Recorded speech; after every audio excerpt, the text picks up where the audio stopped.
Hello नमस्कार.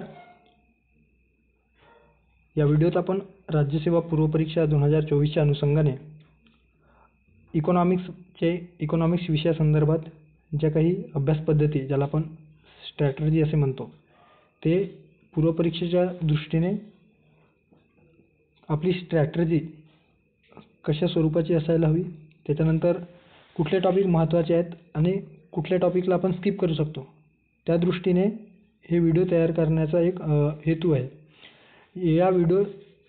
या अभ्यास पद्धतीमध्ये या स्ट्रॅटर्जीच्या व्हिडिओमध्ये आपण 2018 ते 23 म्हणजे जवळपास 5 वर्षाच्या प्रश्नपत्रिकांचा एकंदरीत सविस्तर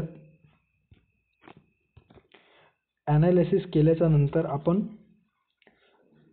आपली एक स्वतःची अभ्यास पद्धती डिसाईड करायला हवी. मी तुम्हाला या व्हिडिओत अभ्यास कशा पद्धतीने करायचा किंवा कुठल्या सब्जेक्टला किती वेळ द्यायचा किंवा कुठल्या अर्थशास्त्रातील कुठल्या टॉपिकला किती वेळ द्यायचा याविषयी बोलणार नसून कुठले टॉपिक महत्त्वाचे आहेत जे फ्रिक्वेंट आपल्याला आयोगाद्वारे विचारण्यात येतो आणि त्याचा प्रेफरन्स आपण कसा ठेवायला हवा किंवा कोणत्या टॉपिकवर किती प्रश्न आले याच्या अनुषंगाने हे व्हिडिओ तयार करण्यात येत आहे. ओके, सो आता आपण आधी सिलेबस बघूया की आपल्या राज्यसेवा पूर्वपरीक्षेमध्ये नेमका आपला इकॉनॉमिक्स संदर्भात सिलेबसमध्ये काय मेन्शन केलेलं आहे. ते एक आहे आर्थिक व सामाजिक विकास. आपल्या अर्थव्यवस्थेच्या किंवा अर्थशास्त्र या विषयाअंतर्गत आर्थिक व सामाजिक विकास, ज्यामध्ये कुठले विकास तर शाश्वत विकास, ओके, शाश्वत विकास, दारिद्र्य, समावेशन, लोकशाही, राजकीय क्षेत्रातील उपक्रम इत्यादी या गोष्टींचा आपल्या सिलेबसमध्ये मेन्शन केलेला आहे. म्हणजे एकंदरीत शाश्वत विकास, दारिद्र्य, समावेशन ज्याला आपण इन्क्लुजन असे म्हणतो, लोकशाही आणि सामाजिक क्षेत्रातील ज्या काही उपक्रम आहेत म्हणजे विविध योजनांसंदर्भात त्याविषयी आपल्याला या ठिकाणी दिलेलं आहे. आता जर आपण बघितलं सविस्तर ॲनालिसिस केलं तर आपल्या लक्षात येईल की आपल्याला एक पंचवार्षिक योजनांवर फ्रिक्वेंटली क्वेश्चन विचारताना दिसतो. चलनवाढ ज्याला आपण किंमत वाढ किंवा इंग्लिशमध्ये इन्फ्लेशन म्हणतो त्या संदर्भात आपल्याला फ्रिक्वेंट क्वेश्चन विचारताना आयोग दिसतो आहे. दारिद्र्य या टॉपिकवर प्रश्न विचारताना दिसतो आहे. भारतीय जनगणना किंवा लोकसंख्या आहे. त्याच्यानंतर विविध धोरण आहेत. सर्वसमावेशक विकास ज्यामध्ये सामाजिक सुरक्षा संदर्भात ज्या काही योजना आहेत किंवा वित्तीय समावेशन आहे. त्याच्यानंतर शैक्षणिक समावेशन, महिलांचं एकंदरीत विकासात्मक ज्या काही समावेशन त्या संदर्भात. त्याच्यानंतर राष्ट्रीय उत्पन्नातील ज्या काही विविध संकल्पना आहेत ज्यामध्ये GDP, GNP, NNP, GNI इत्यादी ज्या काही संकल्पना आहेत त्याविषयी. शाश्वत विकास शाश्वत विकासावर फ्रिक्वेंट क्वेश्चन आहेत. 1-1, 2-2, 1-1, 2-2 प्रत्येक, म्हणजे किमान 2 ते कमाल 3 इतके प्रश्न आपल्याला आपल्या या सिलेबसमध्ये किंवा प्रश्नपत्रिकेमध्ये आपल्याला दिसून येतात. त्यानंतर मानव विकास अहवालावर वेगवेगळे जे काही मानव विकासासंदर्भात जे विविध निर्देशांक आंतरराष्ट्रीय स्तरावर पब्लिश केले जातो. नागरीकरणासंदर्भात ज्या काही आहेत जे आपण लोकसंख्येच्या सब टॉपिकमध्ये बघतो आहोत त्या अनुषंगाने आपण जे वारंवार विचारले गेलेले आहेत ते एका टॉपिक अंतर्गत सविस्तर पद्धतीने प्रश्नपत्रिकांच्या ॲनालिसिस करून ते टॉपिक वाईज मी इथं ते काढून दिलेले आहेत.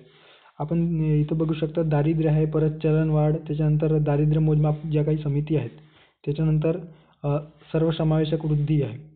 ओके, शाश्वत विकासामध्ये SDGs, MDGs म्हणजे millennium development goals, sustainable development goals ह्याविषयी आपल्याला प्रश्न विचारतो. लिंग असमानता निर्देशांक म्हणजे SDI वगैरे. त्याच्यानंतर आहे लोकसंख्या. ओके, पंचवार्षिक योजना तर आपल्याला फ्रिक्वेंट विचारताना दिसतो. वित्तीय समावेशन, जमीन सुधारणा देखील खूप महत्त्वाचा आहे आपला राज्यसेवा पूर्वपरीक्षेच्या दृष्टीने. त्याच्यानंतर आहे लोकसंख्या. आंतरराष्ट्रीय संस्थेमध्ये 4 संस्था आपण म्हणजे प्रकर्षाने लक्षात घ्यायला हवं की गॅट आहे म्हणजे जनरल ॲग्रीमेंट म्हणजेच काय तर गॅट म्हणजे काय तर general agreement on tariff and trade याविषयी. त्याच्यानंतर वर्ल्ड ट्रेड ऑर्गनायझेशन आहे, IMF आहे, वर्ल्ड बँक आहे. या 4 ज्या आंतरराष्ट्रीय संस्था आहेत त्याविषयी आपल्याला सविस्तर माहिती असायला हवं. त्याच्यानंतर मानव विकास अहवाल, नीती आयोग, नियोजन आयोग हे खूप महत्त्वाचं आहे. अन्न सुरक्षा अभियान आहे किंवा अन्न सुरक्षा मिशन आहे त्या संदर्भात आपल्याला प्रश्न विचारताना दिसतो आहे. ओके, लोकसंख्या खूप महत्त्वाचं आपण प्रकरण समाविष्ट करू शकतो आपल्या राज्यसेवेच्या पूर्वपरीक्षेत. अशा पद्धतीने आणि 2023मध्ये काही बदल घडून म्हणजे काही चेंजेस प्रश्न एकंदरीत पॅटर्न चेंज झाला इकॉनॉमिक संदर्भात प्रश्न विचारण्याचा. कुठले चेंज झाले तर संतुलित विकास दर, ओके. त्याच्यानंतर आहे आर्थिक सुधारणा, त्याच्यानंतर आहे गरिबीमधील जे काही कोर कॉन्सेप्ट आहेत, जसं 2023मध्ये रॅग्नर नर्स यांचा गरिबी विषयी जी संकल्पना दिली होती त्या संदर्भात आपल्याला प्रश्न विचारण्यात आला. संतुलित वृद्धी दर सिद्धांत म्हणजे कोर कॉन्सेप्टकडे आता आयोग हळूहळू वळतो आहे, ते देखील आपल्याला माहिती असायला हवं, ओके. सो आता ते टॉपिक कुठले आहेत, कुठल्या टॉपिकला किती वेटेज देऊन किंवा कुठल्या टॉपिकला कोणत्या प्रेफरन्सनुसार आपण अभ्यास करायला पाहिजे, त्या दृष्टीने इथं महत्त्वाचे टॉपिक दिलेले आहेत, ओके. सो पहिला जे आहे, पहिले ते तुमचं जो एकंदरीत प्रेफरन्स कसा असायला हवा, चलनवाढ किंवा किंमत वाढ, ज्याला आपण इंग्लिशमध्ये इन्फ्लेशन म्हणतो. त्यानंतर आहे दारिद्र्य. दारिद्र्य देखील खूप महत्त्वाचे टॉपिक आहे. याच्यामध्ये दारिद्र्याची जे काही संकल्पना आहे, दारिद्र्याचे प्रकार आहेत, ज्यामध्ये सापेक्ष दारिद्र्य म्हणजे काय, निरपेक्ष दारिद्र्य म्हणजे काय, त्याच्यानंतर विविध मोजमाप करणारी ज्या समिती आहेत, मग ते लकडावाला समिती असेल किंवा त्याच्यानंतर अजून ज्या काही सुरेश तेंडुलकर समिती आहेत किंवा रंगराजन समिती आहेत, या समित्यांविषयी आपल्याला सविस्तर माहिती असायला हवं. त्यानंतर त्यांनी प्रसिद्ध केलेली वेळोवेळी जे काही आकडेवारी आहे, अंतिम आकडेवारी, ते देखील आपल्याला लक्षात घ्यायला हवी. विशेषतः सुरेश तेंडुलकर समिती आणि श्री रंगराजन समिती यांनी जे काही दारिद्र्याविषयी आकडेवारी प्रसिद्ध केलेली आहेत, ते आपल्याला सविस्तर बाय हार्टच असायला हवं. त्याच्यानंतर आहे शाश्वत विकास. आता शाश्वत विकासामध्ये SDG आहेत, त्यानंतर आहे MDGs, मग मिलेनियम डेव्हलपमेंट गोल्स, त्याच्यानंतर विविध जे काही परिषद आहेत, Rio20 परिषद, Rio10 परिषद, Rio10+ परिषद, त्याच्यानंतर आहे वेगवेगळ्या ज्या काही कॉन्फरन्स भरलेल्या आहेत, त्याविषयी आपल्याला एकंदरीत शाश्वत विकासाच्या अनुषंगाने जे महत्त्वाची परिषदं भरलेले होते ते देखील आपल्याला माहिती असायला हवं. त्याच्यानंतर पंचवार्षिक योजना. आता या पंचवार्षिक योजनामध्ये काही योजना ज्या आहेत ते फ्रिक्वेंट विचारताना दिसत आहेत, ओके. ज्यामध्ये पहिली पंचवार्षिक योजना आहे, त्यानंतर आहे दुसरी आहे, तिसरी आहे, चौथी आहे, 7वी, 8वी, 11वी आणि 12वी, हे जे काही 5-6 योजना आहेत, म्हणजे पहिली, दुसरी, तिसरी आणि चौथी, तसेच 7वी, 8वी, 11वी आणि 12वी, ह्या योजना सविस्तर करून जा. म्हणजे आयोग याच्यावरच जास्तीत जास्त प्रश्न आतापर्यंत विचारलेले आहेत.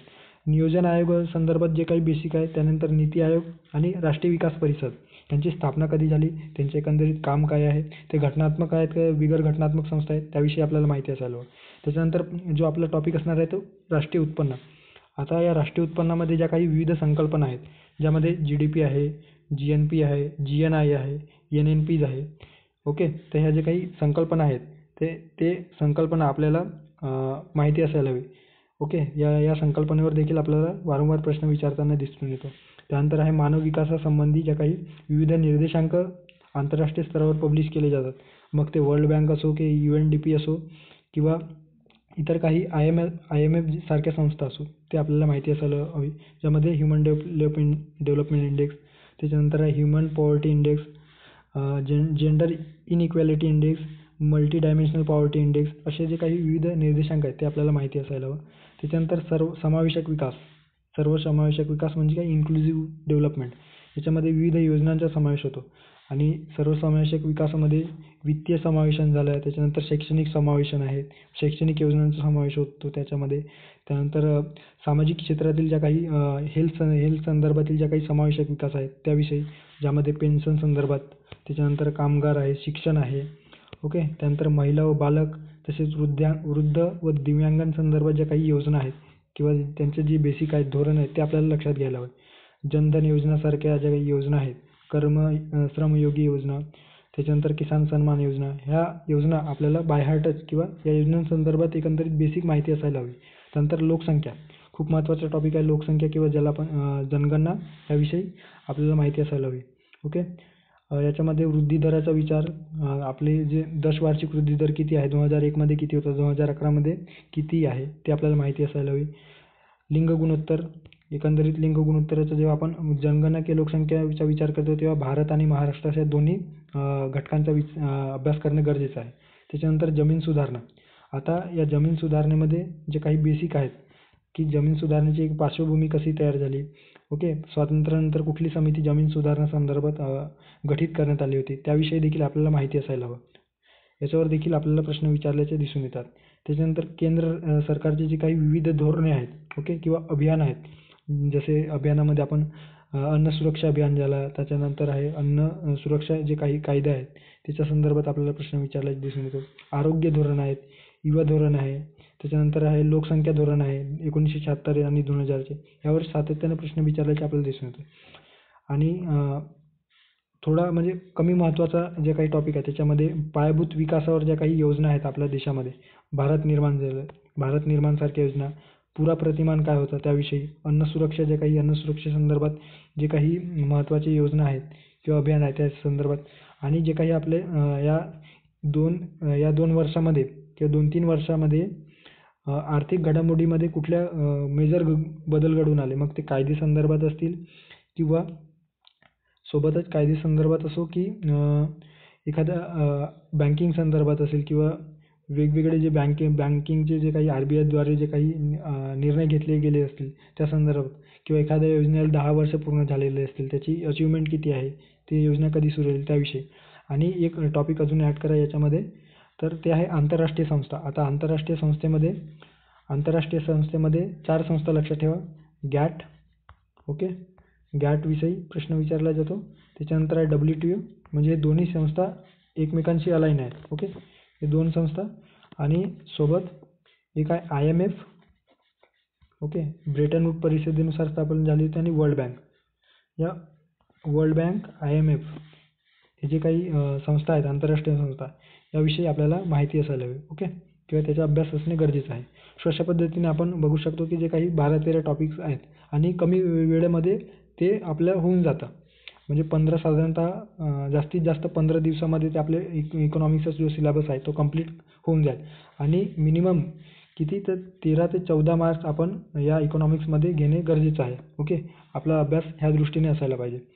सो एकंदरीत अशा पद्धतीने आपल्या हे स्ट्रॅटेजी. आता तुम्हाला कुठल्या विषयाला कुठल्या टॉपिकला किती वेळ द्यायचा हे तुमच्या निर्णयानुसार किंवा तुमच्या पातळीवर ते ठरवा. सो तुम्हाला बेनिफिशियल आहे. आणि एक खूप महत्त्वाचा अनाऊन्समेंट या ठिकाणी करतो आहे. येणाऱ्या 28 फेब्रुवारीपर्यंत मी इकॉनॉमिक्स संदर्भात ज्या पद्धतीने आपण पॉलिटी संदर्भात वेगवेगळे विषय घेत आहोत, वेगवेगळे टॉपिक, राज्यसेवा पूर्वपरीक्षेच्या दृष्टीने म्हणजे त्याचप्रमाणे कंबाईन पूर्वपरीक्षा 2024च्या दृष्टीने आपण जे महत्त्वाचे टॉपिक आहेत, कॉमन टॉपिक, ते काढून ठेवले आणि ते आपण एक व्हिडिओच्या माध्यमातून, शॉर्ट व्हिडिओच्या असेल किंवा जे महत्त्वाचे टॉपिक आहेत ते आपण घेत आहोत. त्याच पद्धतीने विशेषतः राज्यसेवा पूर्वपरीक्षेच्या अनुषंगाने 28 फेब्रुवारीपर्यंत आपण ह्या जे काही आता आपण टॉपिक बघितलेले आहेत ते पूर्ण करूयात. आणि ते आपण जे याचे प्रश्न ऑलरेडी आपण डिस्कस केले त्यानुसार आपला अभ्यासाची जी स्ट्रॅटेजी आहे ती आपण ठरवून हे टॉपिक पूर्ण करण्याचा प्रयत्न करतो. आणि मी ते या चॅनलवर उपलब्ध करून देणार आहे. सो तुम्ही जर इकॉनॉमिक्स संदर्भात काही तुमच्यामध्ये शंका असेल, कुशंका असेल तर तुम्ही नक्कीच कमेंट बॉक्समध्ये विचारू शकता. Being a MA in economics, मी तुम्हाला काही गोष्टी अधिक चांगल्या पद्धतीने सांगू शकतो आणि त्या विषयामध्ये मला स्वतः पर्सनली आवड असल्याने ते अधिक चांगल्या रीतीने मला ते समजवण्यास खूप आनंद होईल, okay. So without any hesitation you can directly ask in comment box, okay. So I will be available for any time for you. So अशा पद्धतीने स्ट्रॅटेजी आहे. आता तुम्ही आपली स्वतःची स्ट्रॅटेजी बनवा. क्वेश्चन आहेत, क्वेश्चन कुठल्या गोष्टीवर, कुठल्या टॉपिकवर कशा पद्धतीने प्रश्न विचारतो आहे, ओके. सो आता तुमच्या ते पुढे कॅरी फॉरवर्ड करण्याचं काम तुमचं आहे. सो भेटूया पुढच्या व्हिडिओमध्ये. थँक्यू.